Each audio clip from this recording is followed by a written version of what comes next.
mention na ang extrajudicial killings ay malapit na iniuugnay sa kampanya laban sa illegal na droga na ipinapatupad ni Rodrigo Roa Duterte noong siya ay Pangulo.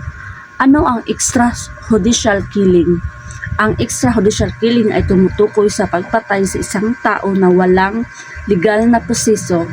Ibig sabihin walang paglilitis desisyon mula sa korte. Ito ay labag sa batas at karapatang pantao.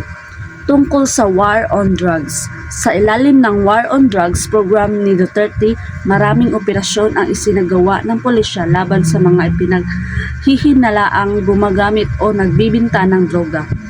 Layunin nito na bawasan ang kriminalidad at droga sa bansa. Ano ang naging isyu? Sa pagpapatupad ng kampanyang ito, maraming ulat mula sa mga grupo tulad ng Amnesty International or Human Rights Watch na nagsasabing libo-libong tao ang nagpapatay o napatay at ilan sa mga ito ay ipinaghinalaang Ibig sabihin ay may mga kaso raw na hindi dumaan sa tamang proseso ng batas ang mga pagpatay.